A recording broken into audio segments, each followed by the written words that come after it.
Hey, it's Don the Auction Professor here. Today we're going to talk about a specific toy line called Hubley.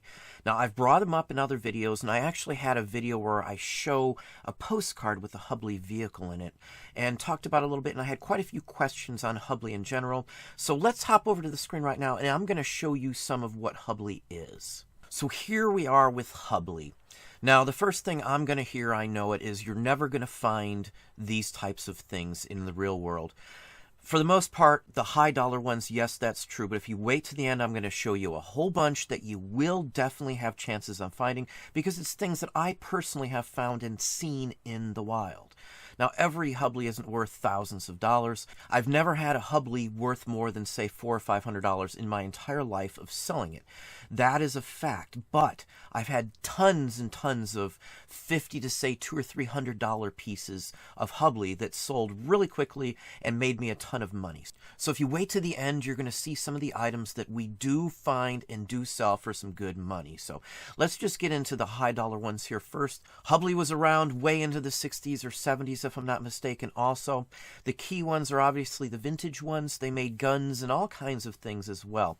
This one's $4,000. Don't expect to find it, but be on the lookout for it, because you never know. Things turn up all the time. Here's another one. This one went for $5,400. These could show up in an attic. These could show up at an auction without a name on them. Many times some of these early ones aren't marked, so keep that in mind. This one's a crazy, insane priced one. You never know what turns up in the wild, though. Now here's one that's in excellent condition. Many people might not even realize how old this is by looking at it. So again, condition and things like that scare off people. They think they're reproductions. Now in the Hubley line, there's a huge amount of reproduction cast iron in general. Some people mix up other companies such as Arcade, and we'll show you a few pieces that are commonly mixed up at the end here. But this is a Hubley one. It's a nice example. Don't expect everyone to be marked, as I said before, though. Basically $3,500 on this. This one's for Charles Lindbergh, the famous pilot. And they're going down in price, if you see. This one's only $700. This is a later one. It's a nice condition. People do repaint these, and again, there are reproductions on many of these, so just be careful. Ferris Wheel. This one moved in the whole works. That has spring to it. Again, don't expect to find most of these. You can find parts and pieces, though. $1,800 on this one. Here's an interesting one. This is a coin bank Hubley boy. Really interesting one. I have not seen this one other than in a price guide. Some show up in price guides. Some of them are fairly rare, and price guides haven't been made up and updated with some of the ones that have shown up recently. $1,280 on this one. Now, Santa Claus shows up as well, too. Many people misidentify the company sometimes, not realizing Arcade makes similar pieces and things like that as well, too. So just keep that in mind on some of these pieces. You need to know if it's a Hubley or an Arcade. Some people use both in the title if they're not sure. That's fairly legit. They're fairly interchangeable on eBay, not in real life, but on eBay. You'll see both terms used because people mix them up all the time. $1,300 on that one. Now, the one that I see the most copied in any field or manufacturer are the motorcycles they make. Not necessarily this one. I'll show you one of the most common ones that were reproduced, even to this day. And you'll see people trying to age them and sell them as vintage when they're not. Or they just don't know. It's hard to say. Interesting one here. This is an Indian motorcycle sidecar. This one has the figures. The figures were lost fairly easily because they're not mounted to the vehicle for many of these. So $575. Another motorcycle, $2,500. Just depends on the type of motorcycle. Another motorcycle. Now this one here, maybe not the color, but the style and the design of it are one of the most reproduced ones I have run across. I've seen many new ones like this, more new ones than I ever find old ones. And then I see later versions of this that say aren't from the 30s or 20s era, but rather from the 50s and 60s also. So some of the 50s and 60s ones are aged enough to bypass or be looked at as a vintage 20s or 30s one. Age means everything in some of these too. So $495 on this one. Just another example, another Indian. Some of them had the little labels on them. Many are worn off when you find them. Paint loss, the whole works can really affect these. Figure is a key to having this, and the value is added up by that figure on there. Here's another one, and look at the condition of the tires. Now, the main body is cast iron. The wheels are steel, usually with rubber on the tires. People can replace those. Now, you have to knock out rivets and things like that. So if you're not good at that, I would never recommend anybody trying that on their own. And then you'd still have to replace the spindle for the wheel, which you can actually order if you didn't know that. You can order reproduction tires already with the wheels and the whole works mounted as well. So if you didn't know that, these are repairable, and people do repair these. So this one's $936. Another lot here. Now, these cars, and this is a good example of items that people miss. The little cars on this carrier show up, and sometimes they're not marked. Sometimes people don't know what they are, and you can get those fairly cheap, in all honesty. The cars are really sought after, too, because if you've got the rest of it, you want to complete the set to have all the vehicles that go with it. This is from the 30s, so, I mean, this is early. $895. Fire trucks, they made fire trucks of every type and design you could imagine, all the way up into the 40s and 50s. Real nice, near complete version of this. Does look like it's missing a few pieces, but here nor there, it still had 17 bids, $685. Another one, this is a fire patrol, driving around looking for fires. There's the old pumpers, everything. All the fire trucks you could have imagined from, say, 1880s on up are represented by Hubley. Hubley made vehicles. That was one of their main things they did as they were weaning with cast iron or through the war eras as well. They turned to other things. They made pistols and ray guns and sci-fi equipment and things also. Here's another good example of one of theirs. Construction vehicle, 1930s, $560. Now, this is something you could possibly turn up. I have seen these in the wild. Condition-wise, wasn't great. I should have probably bought a few that were all broken up just for parts, but this was years ago, and I didn't realize that the parts would sell. These days, I'd never make that mistake, but, you know, you start off and you don't realize stuff like that. So, $560. Another one. Now, here's a real nice complete, almost complete, I should say. It has the person, the equipment. I believe it should have had another person with it, though. Like a person that would stand next to the pole driller. $480, 18 bids, still a nice example. No matter what, this is awesome. Something you just won't find. I think, yeah, it has the original string as well, which would have been the rope and the whole thing, whole works for the pulley system. Here's another example, nice car, early. Now, they had take-apart ones that would be in like kits, and you could put them together. Tires shot as well, as you can see on here. They'd probably be replaced. They'd keep the originals on the side. Real nice example of some of these styles. Some of these are not very fancy. The details aren't great. You can really tell the difference in the newer ones also, because the new ones, the detail's just terrible. It's just really a cast, basically, of the original. And it was poorly cast, most of the reproductions that I see. Let's move on here. This one's $475. Goodyear blimp, $213. Now, this is about the era from here on out, are stuff that I personally see and find. These aren't super high pricey. You might see this for $30 somewhere, or $40 or $50 somewhere, and think, well, that's a lot. That's probably about what they go for. They go for way more than that. Some of these are pull toys. This is a little larger than some of the other ones. There's some smaller versions of the same one also that I have seen. If it has a little ring or eyelet in the front, there usually are pull toys. So, nice example. Ray guns, as I said, 50s. This is one of my favorite from that era. Unfortunately, the dial didn't actually turn or anything. I've had these before, not with the box or anything, but I've had loose ones where the chrome was fairly well weathered. People will re-chrome these, believe it or not, and then re-grip them in the whole works. So it's a nice piece to get. Rather interesting. I always liked these ray guns personally. They were one of my favorite toys from this era. $352. This one's from Australia, too, for those from Australia. So don't tell me that they can't be found in other continents. This was a very popular one. I've seen a few of these just going back and looking that were from Australia. So now here's a Colt. This one I love. I really like the details on this one. I run into the bullets, just the bullets. Marks has some as well that are almost identical. The size is very, very close because they're trying to mimic the real Colt 45, both Marks and Hubley. This is a die-cast version with plastic grip handles. Really nice one. Hubley, if you look over there, you can see the emblem next to the Colt 45 also. It's really interesting. Probably on the other side, if I remember right, is the Hubley little marking on it too. So $299 in the box.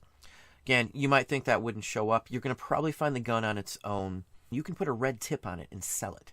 There are red tips that you can actually buy on eBay to mount to your gun, and then you can sell them on eBay. If you didn't know, you cannot sell toy guns without the red safety tip on them. Don't try it. You'll get dinged. Promise you, no matter what, you will get dinged. Just like lawn darts. Same basic principle. So $2.99 on that one. Ray gun again. This one's $4.16. The other one is a little different version of this. There's several different versions of some of these also, so just keep that in mind. They changed them up at some point also. You know, just pay attention to which ones you got. The condition is key on these. This one sold for more because it was from the U.S. and they wouldn't have to mess with shipping from another country. So, again, these are good items here. Now, here's the Rifleman Rifle. This is from the Rifleman TV series. Look it up if you don't know what that is. I've pretty much seen any of the 60s, 70s, 80s TV shows, even back into the 50s. I paid attention to what the radio shows were back in the day, also for like The Shadow and things along that line. Little Orphan Annie, another big one here. Pay attention to all that stuff. This is a good example that you might have missed. $300 for this one. This one does have a tip that was added, so keep that in mind. You can buy those tips. You can paint one. You can whatever it takes. It has to have something mounted on the end to be safe. And again, these are all items that I do run into. Like this figure here. The figures do show up mixed in big lots, and most people don't realize what they go to.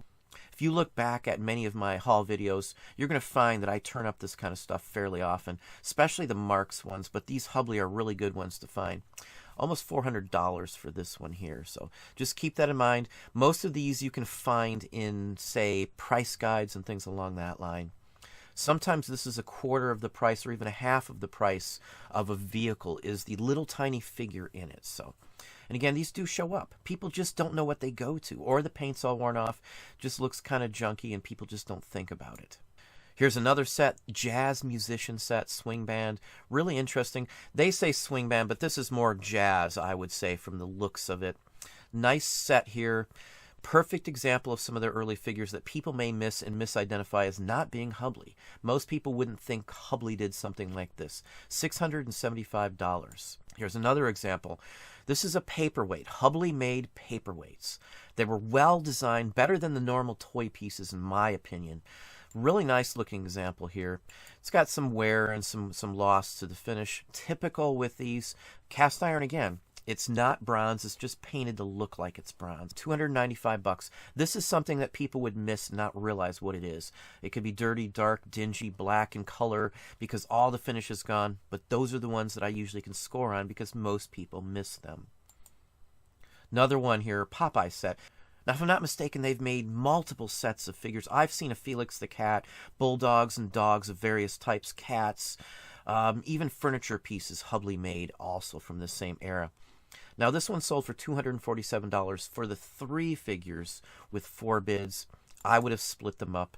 This one's $150 on its own here. Popeye goes for more than this, so just keep that in mind. And I think there's more than just the 3 figures you see there. So single, individually, they do show up. Most people would miss this and not realize that this is a Popeye figure. It's pretty generic, especially if the paint's gone. If there's no red or finish on it, would you know what that is?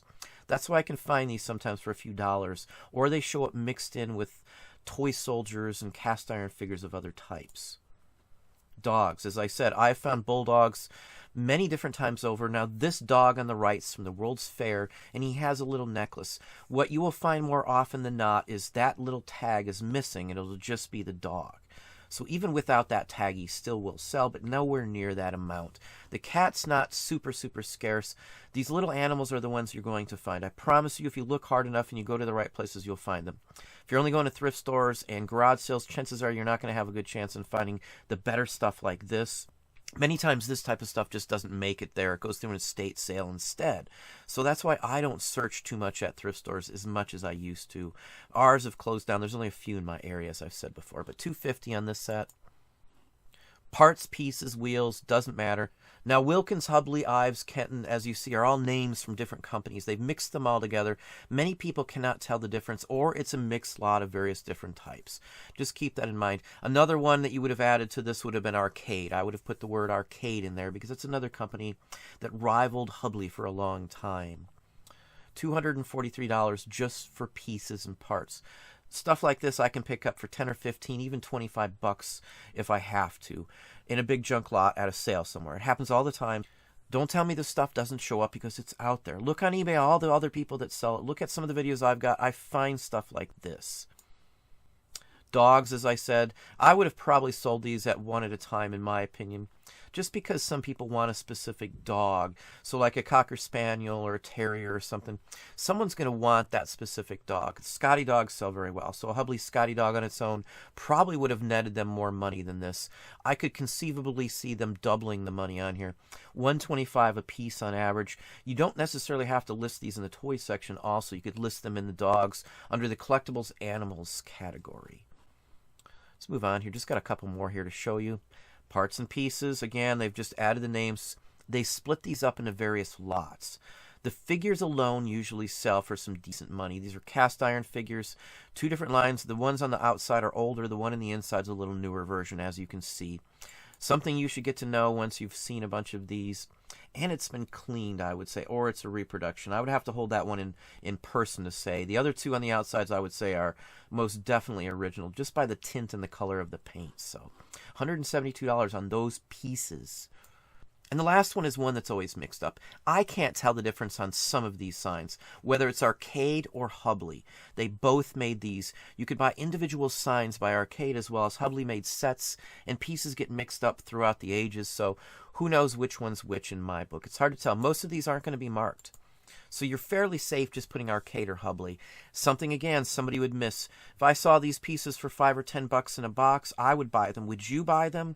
Chances are most people wouldn't, because they'd think $5 or $10 is about what you'd get out of just a tiny little sign, but that's not correct. The last, say, dozen or so items that I've shown you here are items that I do find. I've called them out, I've talked about them, I've showed them, they show up in my videos. So again, these are stuff that you can find, but if you don't know what to look for, you don't think you're going to find them, or you're just going to doubt that they'll show up, you're not going to find them. Your sourcing location's also going to affect whether these show up as well. I go to estate sales, I've got pickers. I go to local live antique auctions and sales along that line. I do go to antique malls, antique fairs, antique festivals, any kind of stuff like that. I can turn these up in. And sometimes people just don't know what they have, even in an antique mall, because most antique dealers only centralize in certain areas. Some know pottery, some know furniture, clothing, whatever the case may be. Most don't know all the areas, and they'll price these poorly just because they don't know how to research them correctly, or they just want to spend the time. So anyway, that's what I have for you today. Well, there we are. Hopefully you enjoyed the video. If you did, please hit that like button down below. You can also hit the bell icon to be notified if I post new content or go live. Subscribe and tell a friend.